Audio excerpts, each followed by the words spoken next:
जी, जनाब अस्सलाम वालेकुम, कैसे हैं आप? खैरियत से? अच्छा, ये अब हमारा माशाल्लाह तीसरा सेशन हो रहा है जी, जी, माशाल्लाह। और मैं चाहूँगा ये कि इसमें जो हमारे प्रोफ़ेशन के जो लोग हैं, इनको जो मसाइल पेश आते हैं। जी, जी। अच्छा, आपको याद होगा अच्छी तरीके से कि एक बार वक़्त था कि जो अमेरिका की सपोर्ट के साथ उसने खुद ये कहा था और पाकिस्तान के काफ़ी लोग गए थे वहाँ पे अफ़गानिस्तान के अंदर, पहली ये हुई थी जी, जी। जिहाद रशिया के खिलाफ ये जी। और उन्होंने बड़ा अच्छा काम किया था। लेकिन जब सेकंड फ़ेज़ आया, जब अमेरिका खुद से लड़ने चला गया, तो हमारे वो जो डॉक्टर हज़रात थे, जो वहाँ पे जाके कैंप लगाते रहे थे, उनको फिर यहाँ पे मुश्किलात पेश आई थी। जी, उनके जी। ऊपर एक धब्बा-सा लग गया था कि ये वो लोग हैं कि जो कंधार में गए थे। ये सोचे और देखे बगैर कि उनको भेजने वाला कौन था। ये सही है ये बात? जी, अच्छा ये बिल्कुल जेनेरिक बात है, अगर आप गौर फरमाएँ तो जो बेचारे डॉक्टर जैसे हमारा जेल है, थोड़ा-सा और बैठ जेल जाएँगे? में सारे जी। जो है मुजरिम हैं, मुल्ज़िम हैं, बल्कि उनको ज़ाहिर है कि जेल में रखा इसीलिए गया है कि उनके ऊपर मुकदमा चला और उनको कहा भई तो कैद होगी 1 साल की, 2 साल की, 3 साल की जो भी या 14 साल तो जेल का जो डॉक्टर है उसकी निगाह में सब बराबर होते हैं। हुँ। वो ये नहीं कह सकता ओहो तुम तो भई फलाँ वजह से मतलब तुम कातिल हो, तुम्हें 14 साल की कैद है और तुम्हारे पेट में दर्द हो रहा है, मैं तो दवाई नहीं दूँगा, तुम तो बड़े बुरे आदमी हो। डॉक्टर के लिए मरीज़ यकसा होता है। आपने गौर किया होगा दुनिया की जितनी भी अदालतें कुछ भी है, वो बिल्कुल। जैसे ही मेडिकल रीज़न आता है तो फौरन पीछे हट जाते हैं, कि नहीं इस वक़्त डॉक्टर जाएगा और उनका इलाज करेगा। पुलिस मुकाबले होते हैं, गोली जब मुल्ज़िम को भी लगती है वो भी अस्पताल आता है और दहशतगर्द भी आता है अस्पताल और पुलिस वाला भी आता है। पुलिस वाला जो है वो हमारी हिफाज़त के लिए गोली खाता है, वो हमलावर तो आपने कभी नहीं सुना होगा कि किसी हमलावर को मेडिकल वो डिनाई कर दी गई हो, कि भई ये तो बहुत ही नोबल प्रोफ़ेशन के लोग हैं, बल्कि ये तो हाइट है कि एक आदमी मदद कर रहा है, कि ये सोचे समझे बगैर के सामने वाला कौन है। तो मेडिकल की लाइन से तो मेरा ख़्याल है इस ये मेराज है हमारी, कि मैं उतनी ही तनदेही से चोर का भी इलाज करूँगा और स हमारे जो क्वालिफ़ाइड डॉक्टर्स हैं, उनकी जी, जो जी। एलुमनाई होती है, जी, मार्केट जी, में जी। आते हैं। तो एक तो ख़ैर जिस हम इदारे में काम कर रहे हैं वो अलग है, हमारी भी हाँ। किसी तंज़ीम से वाबस्ता हैं वो एक अलग हैं। आप ये समझते हैं कि एलुमनाई भी एक बड़ा रोल प्ले करती है मुतहर्रिक होने के बाद बिल्कुल। और अपनी सोसाइटी को पे बैक करती है बिल्कुल, हमारे वो ज़रा देखिए कुछ हम क्यों देखिए डिस्कस कर हमारी लें? डाउ की बड़ी स्ट्रॉन्ग एलुमनाई है, मेरी अपनी क्लास 1988 की ग्रेजुएशन है हमारी, तो हम लोगों को पास हुए हुए 37 37 इयर्स बहुत होते हैं, लेकिन हम बिल्कुल यार, यूनाइटेड तो हैं। बुड्ढे हो गए? नहीं, नहीं अभी तो जवान हैं, इसका सालों से बुड्ढे होने का ताल्लुक नहीं होता, आपको पता है। तो वो माशाल्लाह मरीज़ों की मदद से लेके बिल्डिंग्स को बनाना और पीडब्ल्यूए जो हमारी है patient welfare association Indus hospital आप देख लीजिए, जी। इसमें काफ़ी चीज़ें तो हमारी एक एलुमनाई मेरा ख़्याल है दोगाना इसके कहलाती रूट्स है। वहीं से निकले थे, उसके एलुमनाई से, बिल्कुल जिसने ऐसे हैं। पहले टेक ओवर किया था इस्लामिक मिशन हॉस्पिटल को। बिल्कुल, रुफ़ैदा हैं? रुफ़ैदा फाउंडेशन रुफ़ैदा और फाउंडेशन, फिर जी। ये, तो एलुमनाई की स्ट्रेंथ ही तो है जो सामने आ रही है और बाहर मुल्कों में भी ऐसा होता है, हार्वर्ड की अपनी एक एलुमनाई है, हर एक की अपनी होती है यूनिवर्सिटी, येल की है, तो बिल्कुल हमें इसमें आगे बढ़ना चाहिए और अगर देखिए एक आदमी को आपने मादर-ए-इल्मी जिसको कहते हैं, अल्मा एटा, वहाँ से पढ़ा के बाहर रोड पे फेंक दिया तो ये तो कोई बात ही नहीं हुई ना, वो कम्युनिटी को सर्व करे, ऐसे बहुत जगहों पे स्कॉलरशिप्स होती हैं। डाउ इस मामले में माशाल्लाह बड़ा खुशकिस्मत रहा है, तो ये इसकी बड़े एलुमनाई ओवरऑल है या बैच वाइज़ भी है? बैच वाइज़ अलग है और ओवरऑल भी दोगाना एक कहलाती है, डाउ graduate DOGA hmm. In northern America, लेकिन अच्छा! उनका यूरोप में भी हुआ है, तो दोगाना कहते हैं उसको। हाँ। तो मुख्तलिफ है, एक अपना कहलाती है, ऑल पाकिस्तानी यानी फिजिशियंस नॉर्दर्न, ऑल हाँ। नॉर्दर्न अमेरिका अपना। हाँ। तो वो लोग भी काम कर रहे हैं और अंदर भी बहुत सारे लोग काम कर रहे होते हैं, तो इसका बहुत बड़ा इम्पैक्ट है। किंग एडवर्ड वालों की भी बड़ी स्ट्रॉन्ग है। अच्छा। हाँ, और निश्तर वाले भी, जो हर मेडिकल कॉलेज की एलुमनाई है माशाल्लाह और वो पे बैक कर रही है। आप क्या इस बात से इत्तेफ़ाक करेंगे मेरी कि जो माशाल्लाह जो बड़े लेवल पे जो काम हो रहे हैं और हम देख रहे हैं, जी, किस तरीके से इंडस खड़ा हुआ, किस तरीके से एसआईयूटी खड़ा हुआ, अल्हम्दुलिल्लाह, ये अल्हम्दुलिल्लाह। सारे वही डॉक्टरों के मोटिव से और ग़ालिबन जो आपको याद होगा बोहरी बाज़ार में जो बम ब्लास्ट हुआ था, वहाँ से डाउ के लड़के काफ़ी एक्टिव हुए थे। जी, जी, ब्लड जी। वारी भाई हमारे जो है ना जी, जी, जी, जो डॉक्टर कार्डियक सर्जन है बिल्कुल। जी, जी। तो लेकिन ये कि ये काम ऐसे नहीं है कि लाज़मी आप किसी बड़ी बॉडी का हिस्सा बने। जी, जी। 4 या 5 लोग अपने तौर पे भी मिलके ये बिल्कुल काम कर सकते हैं और और करना चाहिए। वैसे कर भी रहे हैं। कर भी रहे हैं। अगर आप देखें जिस इलाके में आप हैं, थोड़ा-सा आगे-पीछे आप देखिए तो यहाँ पे डॉक्टर्स इतने रिमोटली आके कोई बाइक पे आते हैं डॉक्टर्स को और हमारे कितने ऐसे दोस्त हैं कि जिन्होंने पूरा 1-1 दिन, 7 दिन में से निकाला हुआ है चैरिटी के लिए। और फिर क्लिनिक्स बहुत सारे आपको बड़े डॉक्टर्स में ऐसे नाम मिलेंगे कि एक उनका महँगा कह लें प्राइवेट क्लिनिक होता है जैसे मैंने शेर साहब की मिसाल दी आपको, और शेर तो एक लगी। फिर जी, जैसे हमारे डॉक्टर शेरशाह हैं, इन्होंने पूरी नर्सिंग का बहुत बड़ा इंस्टीट्यूट बनाया कोहिनूर कोहिनूर हॉस्पिटल जी हाँ। लांडी में। तो इससे साबित हो रहा है कि एक जज्बा है बहरहाल, और उसकी असल में कदर करनी चाहिए। असल में होता ये है कि हम जो शहरी बाबू लोग हैं, जी, वो हमेशा बड़ा गिला करते हैं कि जनाब ये रिमोट एरिया के वो लेके डोमिसाइल जी। कराची वालों को हक मारते हैं और ये आके बन जाते हैं और फिर अपने एरियाज में नहीं जाते हैं और यहीं पे आके वो करते हैं वगैरह वगैरह, जो एक आम तस्वीर है।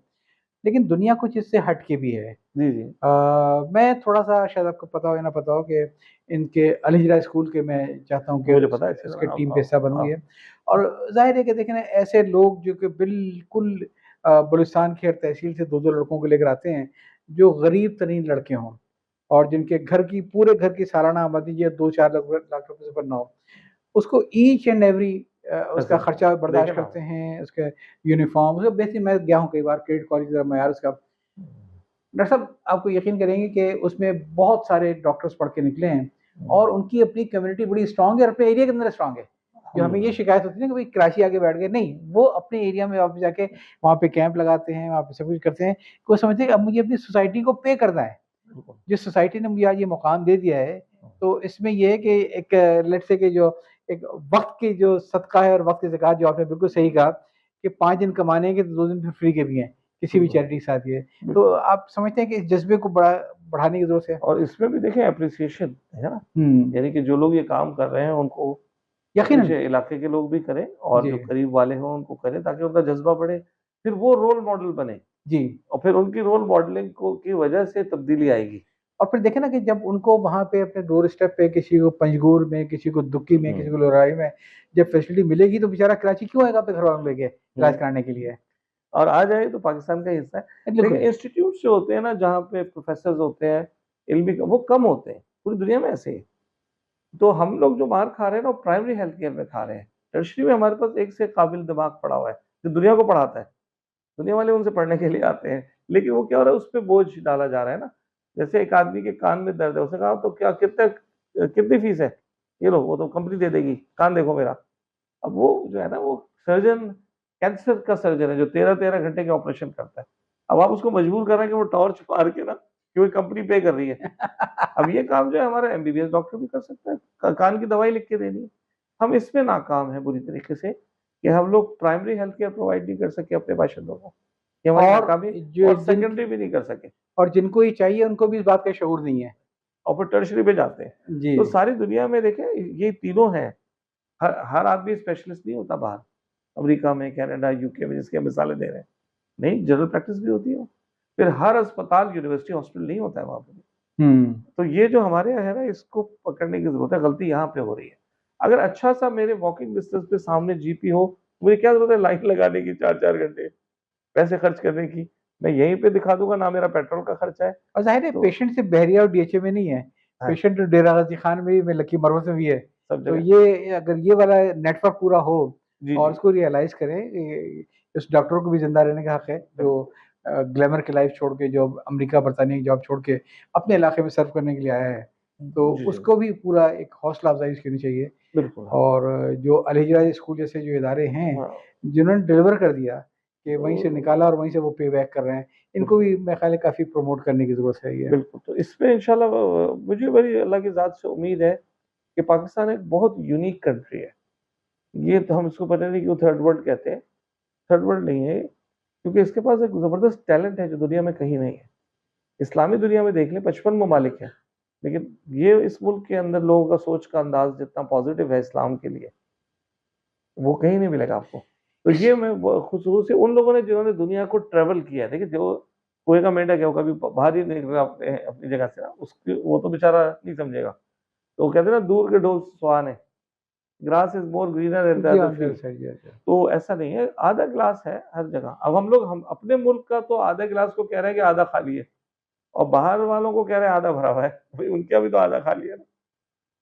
वैसे नसर, मैं समझता हूँ कि जो बुनियादी जो हैं वो हमारे एक मॉरल इश्यूज़ ज़्यादा हैं इसके अंदर ये, जी, ठीक जी। है? आपने कहा ना डॉक्टरों में भी 2 नंबर के लोग बिल्कुल होते हैं, क्यों नहीं ठीक है, है? बिल्कुल, और मॉरल बहुत है। इश्यूज़ जो हैं, हमारी फैमिली की जो फैमिली इश्यूज़ हैं, मॉरल इश्यूज़ हैं, हुँ, उसमें मेरा ख़्याल है कि डाव का या कहीं का कोई ज़िक्र नहीं है, हुँ, बल्कि घर का माहौल कैसा है बेशक। और क्या उन्हें हमने अपनी नई नस्ल को घर में क्या तरबियत दी है कि जी। तुम्हें पढ़ के क्या करना है किसी अंदाज़ से। हुँ, बात निकली इंडस की और बात निकली डॉक्टर बारी की। जी, जी। तो ये तो आपको मालूम होगा ना कि इनके जो वालिद थे, उनके 4 बेटे थे, इसमें एक डॉक्टर बारी थे और 3 और थे। और उन्होंने बचपन में ही ये डिसाइड कर लिया था कि किसको क्या बनना है। और ज़हन एक बनाया ने होगा। आलिम दीन, एक ने ताजिर, एक ने इंजीनियर, एक ने डॉक्टर, ठीक है? तो वो बताते हैं कि जब मैं बचपन में मैं सोता था तो करीब के कमरे में एक तो पहले ये करते थे कि वो हर एक को उसी महफ़िल में लेके जाते थे। जो इस बच्चे को ताजिर बनाना था, वो उसको सिंपल ताजिरों की महफ़िल में लेके जाते थे, साथ में। और जिसको डॉक्टर बनाना था, उसको डॉक्टर की महफ़िल ले जाते थे। लेकिन जो मैं कह रहा हूँ ना कि तरबियत की बात, जो आज इंडस इतना बड़ा खड़ा हुआ है, तो डॉक्टर बारी ने बताया ये कि मैं सोता रहता था, तो बराबर के कमरे से रात को तहज्जुद के बाद उनकी दुआओं की और रिक़्क़त की आवाज़ आती थी ये, जिसमें वो मेरा नाम लेके दुआ करते थे कि अल्लाह ताला इसको ख़ल्क़ खुदा की खिदमत करने की तौफ़ीक दे। देखिए, वो आज दुआ कबूल हो गई ना। दुआ कबूल हुई। तो एक बुनियादी ये कि जो घर का जो माहौल अगर होगा लालच का होगा, ग्रीड का होगा, दुनियादारी का होगा, तो वहाँ चाहे डॉक्टर हो, चाहे प्रोफ़ेसर हो, चाहे टीचर हो, वो ऐसे ही लोग निकलेंगे ना। वो अगर मुतासिर फरमा आपका टेढ़ा है, तो तो इबारत प्रोडक्ट तो लाइन भी टेढ़ी निकलनी सारी। बिल्कुल।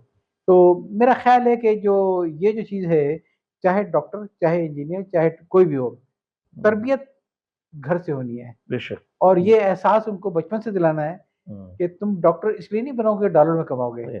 हाँ। जब ये एहसास हो जाएगा, तो आपको तो मालूम है इनका किस्सा हमारे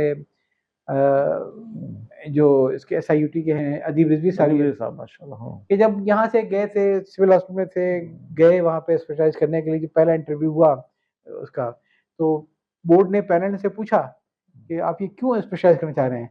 उन्होंने कहा कि मैं वापस पाकिस्तान जाके खिदमत करना चाहता हूँ। तो लोग हँसे थे, कहने लगे हर आदमी यही कहता है, लेकिन जब स्पेशली कर लेता है, लेकिन डॉक्टर साहब ने साबित किया, जिस दिन क्वालीफाई हुए उस दिन अगले दिन पाकिस्तान वापस आ गए वो। क्या उनके पास मौके नहीं थे? अपने लिए सब जीते हैं, दू कम्युनिटी के दू लिए कौन जीता है? उसके लिए दूसरे फिर हमें डॉक्टर बारी, डॉक्टर शेरशाह, हुँ, डॉक्टर ये अदीब रिज़वी, बहुत सारे और ऐसे बहुत से डॉक्टर हैं, जो हुँ, अपने मैं समझता हूँ कि इस मुआशरे में खामोश मुजाहिद हैं वो, जो बेशक, अपनी हाँ। जेब से मरीज़ों के इलाज पे खर्चा करते हैं और इसका किसी को पता भी नहीं चल पाता है। आप इससे इत्तेफ़ाक करेंगे? बिल्कुल, बिल्कुल, इत्तेफ़ाक किया बल्कि पाकिस्तान एक बहुत ही खुशकिस्मत मुल्क है। पाकिस्तान एक बहुत अमीर मुल्क है। अमारत सिर्फ़ रोड अच्छी रोड का नाम नहीं होता। अमारत जो है वो किरदार की भी है ना। देखिए हम अभी रमज़ान शरीफ खत्म हुआ है 4 दिन पहले। आपने गौर किया कि आप मेमार में है ना तो आप सदर से यहाँ तक गाड़ी चला सक नहीं चला आपको रोक लेगा वो। आपको डब्बा भी देगा। अगर आपने कभी टाइम दिया तो वो डब्बा पकड़ा देगा ज़बरदस्ती। और हर चौक पे इफ्तारी करा रहे हैं, लोगों को खाने खिला रहे हैं। तो ये वाला जज़्बा हमें नज़र नहीं आ रहा लोगों को कि मैं ये बहुत बड़ा समझता हूँ कि जज़्बा है। मैं ये समझता हूँ कि इसमें कोई शक नहीं है, जज़्बा बहुत अच्छा है। लेकिन जैसे दरिया का पानी होता है ना, जी, जी। वो तो चलना है, वो हुँ, उतरा है ना ग्लेशियर से, तो उसको बहरे समुद्र जाना है। आप उस जज़्बे को इस्तेमाल कैसे कर सकते हैं, बेशक, हाँ। ठीक है? क्योंकि ये मुझे इसमें थोड़े-से इश्यूज़ हैं कि हुँ। आप इस तरीके से सड़क पर हर एक को बिरयानी खिलाना शुरू कर देंगे ये जी, जी। और उसको किसी चीज़ से लिंक नहीं करेंगे ये, तो रफ़्ता-रफ़्ता जो एक वो आपने वो किस्सा सुना होगा कि वो एक बुढ़िया जो थी वो रोटी सुखाने में डालती थी फ़कीरनी, कुत्ता आया और खा गया, तो जो कुत्ते के मालिक थे वो रोना शुरू हो गया। वो बुढ़िया ने कहा रोटी तो मेरी खा गया है, हुँ। तू क्यों रोता है? कहने लगे मेरा कुत्ता मेरे लिए बेकार हो गया, इसको भीख की रोटी मुँह से आदत लगी हो है। गई, हाँ, कुछ ठीक है ऐसा ना? भी है। हाँ। तो कोई अगर खजूर से रोज़ा खुलवा दे, पानी से रोज़ा खुलवा दे, सही है। लेकिन सिंपल सारी चैरिटी रमज़ान के महीने में वो भी बिरयानी और कोरमा और ये सब चीज़ें जो उसका मेयार नहीं है, 11 महीने उसने क्या करना है? हुँ। तो इस पे ज़रा गौर तो करने की आपने ज़रूरत सही है। फरमाया कि जज़्बा है, अब उसको हार्वेस्ट करना है जिसको कहते हैं ना। हार्वेस्ट करना है, उसकी हुँ। डायरेक्शन पानी को आप बंद कर देंगे, तो जो उसकी ताकत से बिजली पैदा होगी, 10 चीज़ें पैदा होंगी, तो हुँ। उस जज़्बे को ज़ाया नहीं करना है। आपको मैं बड़ी इंटरेस्टिंग चीज़ बताऊँ जी, जी। गोठों में आस-पास आना-जाना रहता है, तो एक ऐसी ही गोठ की मस्जिद में, खासी बड़ी मस्जिद, तो वहाँ चंद साल पहले तक बड़ी बाकायदगी से बड़ा इफ्तार होता था और जुमे के दिन तरह वो बिरयानी होती थी इफ्तार के फॉर्म में, गोठ क्लास है और काफ़ी पब्लिक आती थी। मेरा कोई ताल्लुक था, कभी-कभार जाना रहता था, मुझे मालूम था। 2-3 साल पहले उन्होंने अचानक इफ्तार कराना बंद कर दिया, ओहो! अच्छा। टोटल, ठीक है? और इफ्तार के बाद वही किसी को रोज़ा नहीं खोला, पानी खोल लीजिए, आप खजूर खोलिए, वो सारी जो इफ्तार की महफ़िलें बनती थी, वो उन्होंने बंद कर दी हैं। तो मैंने उनसे पूछा, मैंने कहा, "सोचा ये मसला क्या है आखिर ये? इतना आप करते क्यों रोक खोल दिया?" कहने लगे, "भाई यहाँ पे लोग आते थे, दिन में हमको सिगरेट पीते हुए देखते थे, आ गया इफ्तार के वक़्त और मगरिब की नमाज़ के लिए नहीं ठहरते थे वो, इफ्तार किया और निकल गए।" तो ये भी एक मुफ़्तख़ोरों की क्लास पैदा हो रही है, इस पे देखने की बिल्कुल। ज़रूरत है कि उनसे हम किस तरीके से काम ले सकते हैं और किस तरीके से हम उनको ये एम्प्लॉयबल कर सकते हैं, हुँ, बजाय से कि उनको सिर्फ़ बिरयानी और कोरमे खिला के हुँ। उनकी आदतें ख़राब कर दें। ये मेरे ये साथ बड़ा ये इम्पोर्टेंट एस्पेक्ट है, इस पे बिल्कुल गौर करना चाहिए। और ये अगर आप डॉक्टरी के उन्वान से कहें तो उसमें स्किल बड़ी इम्पोर्टेंट होती है। एक जी, आदमी के बिल्कुल। पास स्किल है कि वो ब्रेन खोलता है, उफ़! ट्यूमर निकालता है, उसको बंद करता है और आपने ये बताया कि यही और वजह है आईसीयू कि में डॉक्टर जो है वो देखता है कि मौत कितने करीब से आके निकल गई हाँ, और हँसता बोलता है हाँ, जवान आदमी आया और हाँ, उसको ईसीजी मशीन पे बैठना नसीब ना हुआ और निकल गया वो। इसीलिए डॉक्टरों में जो अच्छे डॉक्टर हैं, उनमें बहुत ही खौफ़ खुदा होता है ये। और अल्हम्दुलिल्लाह, ब ख़ुसूसन कार्डियक पेशेंट ये बहुत ज़्यादा मज़हबी लोग होते हैं ये माशाअल्लाह। और काफ़ी मैंने देखा है इसके ज़रिए। अच्छा हम बात कर रहे थे मैंने कहा था घर के माहौल की। हुँ, एक चीज़ मैं आपसे कहूँगा कि ज़रूरी नहीं है बाज़ औक़ात ये होता है कि बाज़ घरों में ऐसा होता है कि वालिद बेचारे अपने मसाइल में इतना उलझे होते हैं कि एक-एक बच्चे की माइक्रो मैनेजमेंट नहीं कर पाते हैं। उनको 12 घंटे ड्यूटी करनी होती है, सब कुछ होता है और बाज़ औक़ात ना चाहते हुए भी बच्चे उस बा या ये ब बचपन में बाप का इंतकाल हो गया, ठीक है? वो शफ़क़त, वो तजर्बा करने वाला। अच्छा ये बताएँ कि क्या हमारे मुआशरे में वालिद की तरबियत के साथ-साथ वाक़ई, मेंटरशिप की भी ज़रूरत है क्या? बिल्कुल और वालिदा का जो रोल है ना, वालिदा तो ख़ैर कोई जैसे जवाब ही नहीं है ये। मेरी भी वालिदा अल्हम्दुलिल्लाह हयात है। माशाअल्लाह 90 वो साल की उनकी उम्र उनकी सेहत जो है। के लिए आप दुआ करें। तो इतनी सेहतमंद नहीं है। तो वो याद है बिल्कुल आपसे सही कहा कि देखिए वो जो तरबियत का निज़ाम, जो मैंने अपने वालिद साहब मरहूम को देखा और अपने 8 छोटे भाइयों को जिस तरह से लुक आफ्टर किया, उनकी तालीम के अलावा उनकी तरबियत भी। तालीम तो ये ना कि आपने ज़्यादा स्कूल में दाखिल करा दिया, उस ज़माने में सरकारी स्कूल होते थे, तो वो दाखिल हो गए हो जाके, ये करवा दिया। जी, बिल्कुल। नहीं, फिर उसपे नज़र रखना कि स्कूल के बाद बच्चा क्या कर रहा है। असल चीज़ ये है। हाँ, तो उनके असातिज़ा से मिलना, तो ये चीज़ हमारे यहाँ बड़ी लैक कर रही है और यहीं पे मसला आ रहा है। देखिए, वो कोई ना कोई क्वालिफ़िकेशन के हिसाब से तो बच्चे पढ़ रहे हैं, इंजीनियर भी बन रहे हैं, डॉक्टर भी बन रहे हैं, पायलट भी बन रहे हैं, इम्तिहान भी पास कर रहे हैं। दुनिया के सारे इम्तिहान हमारे पाकिस्तानी पास करते हैं। इस मुल्क के भी बाहर अभी इस वक़्त तो ज़्यादा बच्चे सीआईई का इम्तिहान दे रहे हैं, हुँ, कैम्ब्रिज का। आप हुँ। गौर फरमाइएगा, अपने खानदान में देख लें। तो इसका मतलब बच्चे सारे इम्तिहान पास कर रहे हैं, जो इंग्लैंड में बच्चा कैम्ब्रिज में बैठ के इम्तिहान दे रहा है, वही कराची में भी दे रहा है, लाहौर में भी दे रहा है। लेकिन तरबियत का फुक़दान है और वही हम उसकी बहुत बड़ी प्राइस पे कर रहे हैं इस वक़्त। सिर्फ़ तिब के शोबे में ही अगर आप देखें, जो मेरा शोबा है, ये एटीट्यूड के ऊपर हमें सबसे ज़्यादा मेहनत करनी पड़ रही है। 87% तो इमोशनल इंटेलिजेंस पार्ट प्ले कर रही है। वो जिसके लिए हमने ज़िंदगी की अपनी पढ़ाई-लिखाई की थी, वो तो 13% बनता है सिर्फ़। तो मैंने इसको डिवाइड किया 3 में केएसए के नॉलेज, ऐसे स्किल्स स्किल वो है जो हम हाथ से करते हैं हाँ, ऑपरेशनली। हाँ। नॉलेज ये है कि ज़ाहिर है हमने पढ़ाई की है उसकी ना, ये दोनों मिलके 13% बनता है। ए है एटीट्यूड, एक डॉक्टर का एटीट्यूड क्या होना चाहिए? अच्छा मज़े वो की बात है कि अब मुझे अपने चैनल का नाम बदलना पड़ेगा क्योंकि अच्छा, मेरा इस मकसद के लिए एक बड़ा स्पेसिफिक चैनल है नॉलेज एंड स्किल्स। अब हाँ, मैं कर दूँगा knowledge, skills and attitude attitude मैं है, चेंज कर दूँगा उसको के से के कर दूँगा। ऐसे आस्क भी कर सकते हैं कि भाई पूछो एएसके तो उसमें एटीट्यूड को पहले ले आइए। ठीक अभी है। मैंने एक हमारे डॉक्टर को कनाडा माशाल्लाह ट्रेनिंग के लिए भेजा, तो उन्होंने मुझसे कहा कि जी आप रेफरेंस स्ट्रक्चर्ड कर लें। अब उन लोगों ने काफ़ी चीज़ें स्ट्रक्चर करनी शुरू कर दी है। हमारे ज़माने में भी रेफरेंस वही होता था जैसे पाकिस्तान में दिया जाता है ना कि मैंने आपसे कहा उसमें देखिए मैं अभी पिछले दिनों का एक वाकया बता देता हूँ कि अब उन लोगों के यहाँ ना स्ट्रक्चर्ड रेफरेंस हो गया है। अच्छा। पहले वही होता था जो आज भी हम लोग कर रहे हैं ना कि मैं आपसे कहूँ तस्लीम भाई मुझे एक रेफरेंस दे दें जॉब के लिए अप्लाई किया है। तो आप हुँ। उसमें लिख देंगे शादीनामा जैसा होता है जैसे कि बड़ा लायक बच्चा ऐसा बच्चा पैदा ही नहीं हुआ आज तक तो जनाब ये सब लिख के ना वो अब दुनिया से खत्म हो गया। अब स्ट्रक्चर्ड है। वो मुझे कितने दिन आपके साथ काम किया और आपके साथ रिलेशन क्या बिल्कुल सुपरवाइज़र का था या डिपार्टमेंट में किसी और के साथ काम कर रहा था। उसके साथ कितने दिन काम किया। इस दौरान क्या-क्या सीखा, क्या नहीं सीख सका वो लिखिए। यानी इतना स्ट्रक्चर्ड कर दिया उन लोगों ने अच्छा! कि आप है फिर पंक्चुअल था टाइम में। वाकयात लिखिए कि किस मौके पे आपने इसको तंबीह की और उसने उसको माना।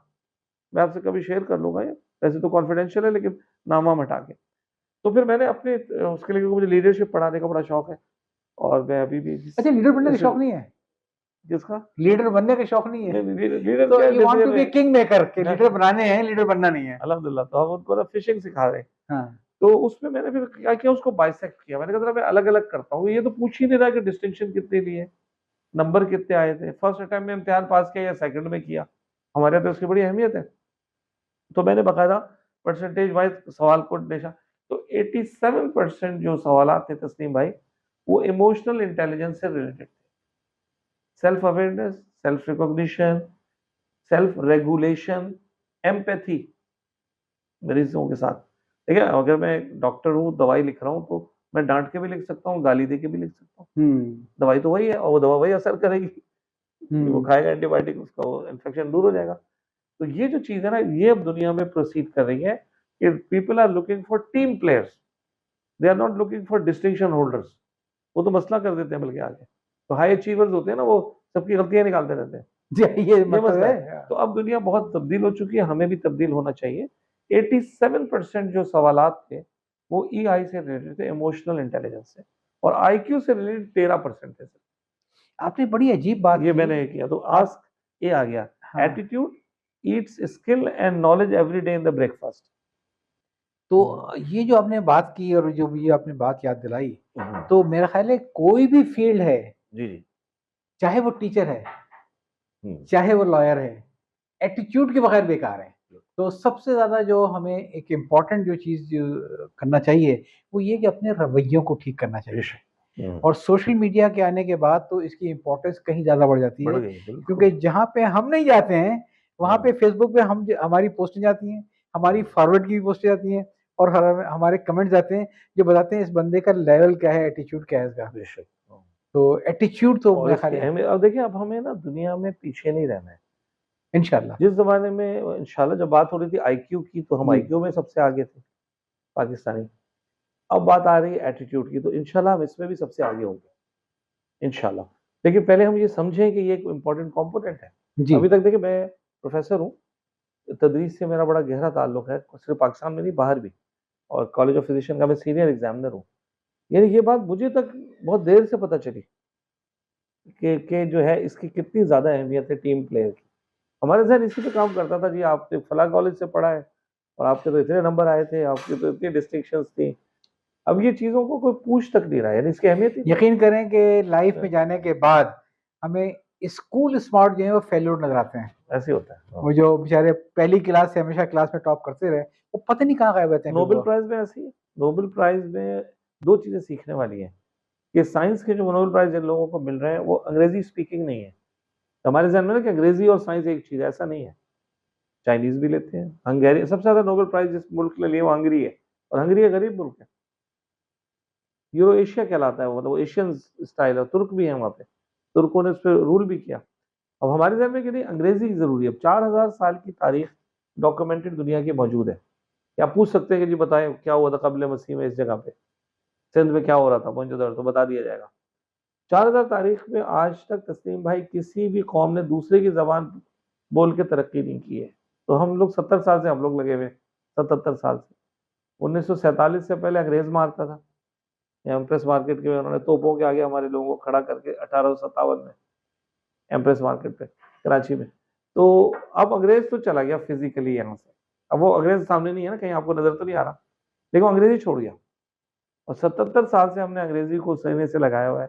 जबकि अल्लामा शबीर उस्मानी रहमतुल्लाह अलैह कितने बड़े अल्लाह वाले थे, उन्होंने कहा था अरबी को आप कर दें तो ना मशरक़ी पाकिस्तान अलहदा होता हमसे, और हमें तो एक जबान सीखनी ही थी, हमने बैठ के अंग्रेजी सीखनी शुरू कर दी, और गुलामाना जहनियत। तो नोबेल प्राइज से लर्निंग है दो। एक नंबर 1 लर्निंग ये है कि साइंस में महराज तक पहुंचने के लिए, टॉप तक पहुंचने के लिए किसी जबान के सहारे की जरूरत नहीं है, वरना कोई भी ब्रिटिश अमेरिकन ही होते बस बात हो सब है। आपने भी, मैं पता कलामी हो रही है, आपने भी बात की है कि अरबी को होना चाहिए। अयूब खान के ज़माने में जाहिर है कि बंगाल का मसला तो खड़ा हो ही गया था, और ये बरतानियों का अपना एक ख्वाब था कि पहले उर्दू को आगे ले आओ और फिर रस्मुल ख़त को जो है उससे बदल दो, रोमन रस्मुल ख़त से। मैंने खुद देखी है किताबें, काफ़ी मोटी मोटी मुजल्लद किताबें 100 साल पढ़ी, जो पूरी रोमन रस्मुल ख़त में तुर्किश की तरह। नहीं, मैं तो पाकिस्तान, इंडो पाकिस्तान की बात कर रहा हूँ कि यहाँ पे जो आए थे ब्रिटिश थे, तो उन्होंने कहा रोमन तबलीग वाले के लिए भी जो आए थे ये, तो वो रोमन उर्दू में उनकी किताबें लिखी गई थी। अयूब खान इस फलसफे को लेकर आए थे सबसे पहले कि झगड़ा सारा रस्मुल ख़त का है, और ये कर दो कि उर्दू और बंगला दोनों के लिए रोमन रस्मुल ख़त कर दो, ये उन्हें आइडिया पेश किया। तो एटलीस्ट दोनों विंग्स जो हैं वो एक पेज पे आ जाएंगे और रफ्तार हो जाएगा। तो मौलाना अब्दुल कुद्दूस हाशमी साहब होते थे हमारे, जो बहुत मशहूर आलिम दीन थे, और आपको मालूम है कि उनके बच्चे ओरिएंट में, ये ओरिएंट एडवाइजर की उनका एक मैंने मजमून पढ़ा बड़ा अच्छा, उनका भाई आप लेकर आ रहे हो, जितनी भी कौमें हैं उनमें से कितने हैं जो उसको पहचानते हैं? मैं आपको एक हाल बताता हूँ, आप रोमन रस्मुल खत ना लेकर आए बल्कि आप कुरानी रस्मुल खत लेकर आ जाएं। कहने बंगाल हो, बलूचिस्तान हो, सूबे सरहद हो, हर आदमी कम से कम कुरान तो पढ़ते ही है, कायदा तो पढ़ते ही है। तो आप ज़बान अरबी ना लाएँ, लेकिन अगर रस्मुल ख़त बदलना है, तो बजाय रोमन के कुरानी रस्मुल ख़त का नाम दे दें, कोई झगड़ा नहीं होगा। तो ऐसे भी लोग थे सोचने वाले, और आपने मौलाना शफी से बात की है कि बातें तो बिल्कुल एक सही हदीस है। शरीफ का मफहूम है कि मोमिन की फरासत से डरो, मोमिन की फरासत से डरो, क्योंकि वो अल्लाह के नूर से देखता है। वाह! तो उनकी फरासत थी। एक तो फ़ायदा ये होना था कि मशरक़ी पाकिस्तान हमसे कभी अलहदा ना होता, सही अगर है। उनकी बात मानते। दूसरा फ़ायदा ये होना था कि 10 साल बाद तेल निकलना था वहाँ से। हुँ, ये अल्लाह वाले की बात थी ना। तो फिर हमारे लोग 55 डिग्री सेंटीग्रेड पे रोड भी तोड़ रहे होते। देखिए मिस्री गैर पढ़ा लिखा, हुँ, उसको हमारे गैर पढ़े लिखे के साथ देखेंगे तो वो एयर कंडीशन में अंदर बैठ के अरबी में बात करता है, लोगों को इधर से कमरे में सामान पहुँचाता है, गैर पढ़े लिखे की बात हो रही है। इसी तरह मिस्री, लबनानी जिसने मैट्रिक किया है, हुँ। वो वहाँ पे डेस्क पे एसी के अंदर बैठा हुआ है, एयर कंडीशन के अंदर। आपका नाम तो लिख सकता है ना, वो नाम लिखता रहता है, गैर पढ़े लिखे की बात हो रही है। और हमारे आदमी सिर्फ गूंगा है क्योंकि अजमी है वो। अगर हमारे लोगों को अरबी आती तो पाकिस्तान में कितना सरमाया मिडिल ईस्ट से आ जाता है यहाँ। तनख्वाहें देखें ना 10 गुना तो हो ही जाती ना।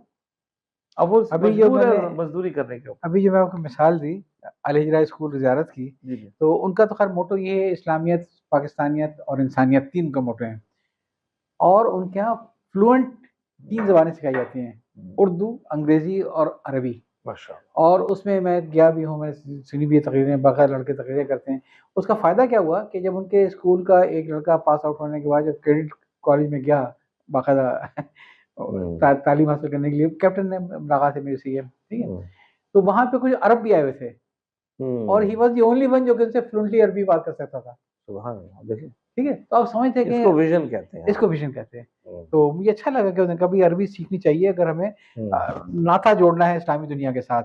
बहुत बड़ी दुनिया है। ख़ैर, तो आप बात कर रहे थे एटीट्यूड की। एटीट्यूड तो साइंस पे अगर आप गौर फरमाइए, तो साइंस के अंदर भी हमें क्योंकि डॉक्टरी में हमें आगे बढ़ना है और एक स्टेप आगे रहना है, तो हमें अपने एटीट्यूड को वही बनाना होगा जो एलोपैथिक तरीका जो है इलाज दायरे के वेस्ट के पास है। कभी हमारे पास भी होता था, कभी यूनानियों के पास होता था, यूनानी हकीम होते थे, फिर हमारे हकीम थे हिंदुस्तान के अंदर, लेकिन अब तो खैर उनके पास है। शायद आपको याद हो या ना हो, याद हो कि तक़सीम हिंद से पहले ये था कि जो मेडिकल कॉलेज यहाँ पे थे, 4-5 साल की एजुकेशन थी।